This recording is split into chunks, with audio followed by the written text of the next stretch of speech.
ಮೆಂತ್ಯ ಕಡುಬು ಕರ್ನಾಟಕ ಸ್ಟೈಲ್ ಮೆಂತ್ಯ ಕಡುಬು ರೆಸಿಪಿ ನೋಡ್ಕೊಂಬರೋಣ ಬನ್ನಿ. ಹಿತಾಂಕ್ಷಿ ಕಿಚನ್ ಬ್ಲಾಗಿಗೆ ಸ್ವಾಗತ. Please subscribe my channel for the notification of all videos.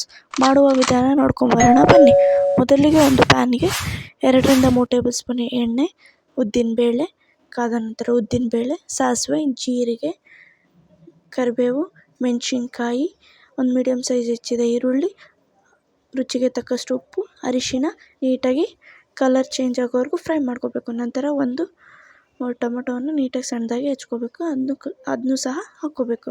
ನಂತರ ಮಸಾಲೆ 1 ಟೇಬಲ್ ಸ್ಪೂನ್ ಮಸಾಲೆ, 1 ಕಟ್ಟು ಮೆಂತ್ಯ ಸೊಪ್ಪು ನೀಟಾಗಿ ಸಣ್ಣದಾಗಿ ಹೆಚ್ಕೋಬೇಕು. ನಂತರ ಕರಿಬೇವು, ಕೊತ್ತಂಬರಿ ನೀಟಾಗಿ ಮಿಕ್ಸ್ ಮಾಡ್ಕೋಬೇಕು.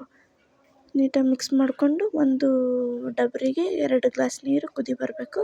ಅದಕ್ಕೆ 1 ಟೇಬಲ್ ಸ್ಪೂನ್ ಎಣ್ಣೆ ಹಾಕಿ ನೀಟಾಗಿ ಆಮೇಲೆ ಒಂದು ಸೈಡ್ ಗೋಧಿ ಹಿಟ್ಟನ್ನು ನಾದ್ಕೋಬೇಕು ಚಪಾತಿ ಅದಕ್ಕೆ. ಆ ಥರ ಒಂದು 10 ನಿಮಿಷ ಬಿಟ್ಟು ಉಂಡೆಗಳನ್ನು ಮಾಡ್ಕೋಬೇಕು. ಈ ಕಡೆ ನೀರು ಕಾಯಲಿಕ್ಕೆ ಇಟ್ಟು ಉಂಡೆಗಳನ್ನ ರೆಡಿ ಮಾಡ್ಕೋಬೇಕು. ಮಾಡಿದ ಉಂಡೆಗಳನ್ನ ಗೋಧಿ ಹಿಟ್ಟು ಉಂಡೆಗಳನ್ನ ಅದರಲ್ಲಿ ಹಾಕ್ಕೋಬೇಕು. ಹಾಕಿ ಕುದಿ ಬರಬೇಕು. ಒಂದು ಅರ್ಧ ಗಂಟೆ 1 ಅವರ್ನ ಕುದಿಸ್ಕೋಬೇಕು.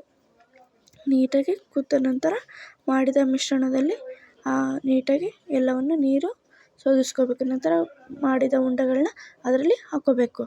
ನೋಡಿ ಫ್ರೆಂಡ್ಸ್, ಇಷ್ಟೇ. ಬಾಣಂತರಿಗೆ ಎಲ್ಲರಿಗೂ ಸಹ ಎದೆ ಹಾಲು ಹೆಚ್ಚಿಸೋಕ್ಕೆ ಯೂಸ್ ಆಗುತ್ತೆ, ಮಾಡಬಹುದು. Thanks for watching. Please subscribe my channel for the notification of all videos.